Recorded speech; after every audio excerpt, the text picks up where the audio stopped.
I mean that literally. Not as a metaphor, not as a compliment. Sinigang is a science experiment. Every single time you make it. And this is where it gets even more interesting because the souring agent in itself, the thing that sets the conditions of your experiment, that varies too.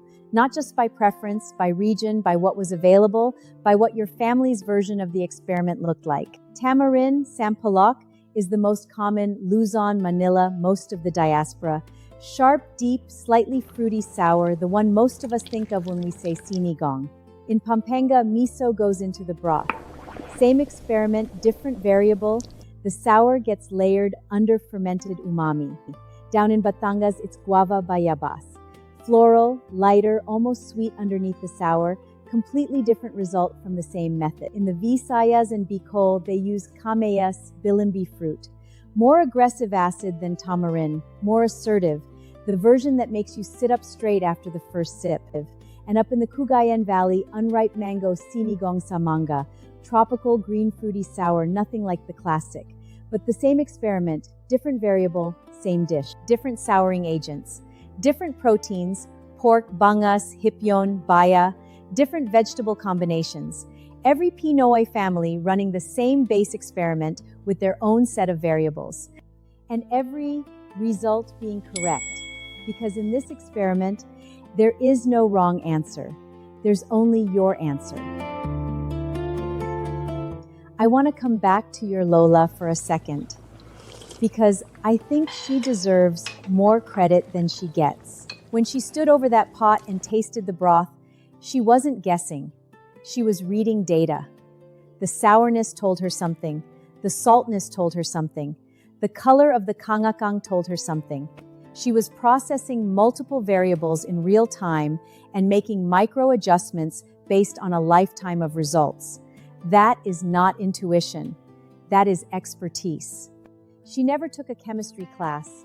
She never wrote down a formula, but she built one through repetition, through adjustment, through tasting and correcting and tasting again. And then she handed that formula to whoever was watching. Maybe that was your mom. Maybe that was you. The Knorr packet doesn't do that. It gives you a result, but it doesn't give you the knowledge. Your Lola gave you both. That's the difference between a product and a practice.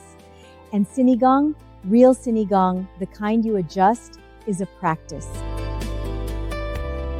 Last episode, I told you that adobo travels, that it survives the freezer, the plane ride, the balikbayan box, 18 hours of travel. But sinigang doesn't travel that way.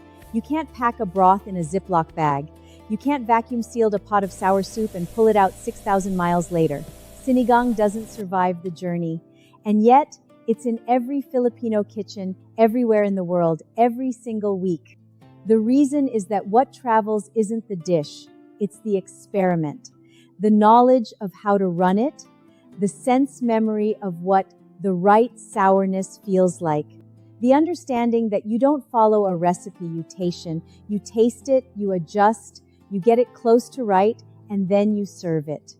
Adobo is preserved, sinigang is alive. One is an artifact of Filipino culture, the other is Filipino culture. Still running, still adjusting, still happening in real time in kitchens from Manila to Milpitas to Melbourne.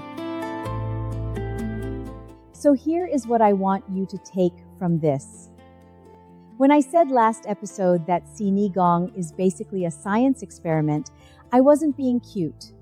Every bowl of sinigang that has ever been made was the result of someone forming a hypothesis, testing it against their tongue, and adjusting until it was right. That person was a scientist.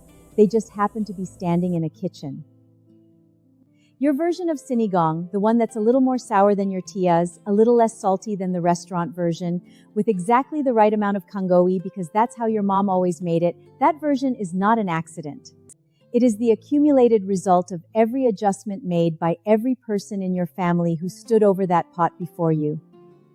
It is inherited data. It is a formula written in taste instead of numbers. So the next time someone asks you for the recipe, tell them there isn't one. Tell them it's an experiment and the results belong to your family. Next time on Heritage Pinoy Talks, we're talking about lechon, why it's the most political dish in the Philippines, and why Cebu and Manila have been arguing about it for longer than most countries have existed. If your family runs their Sinigang experiment with something other than tamarind, I want to know. Tell me in the comments. Subscribe.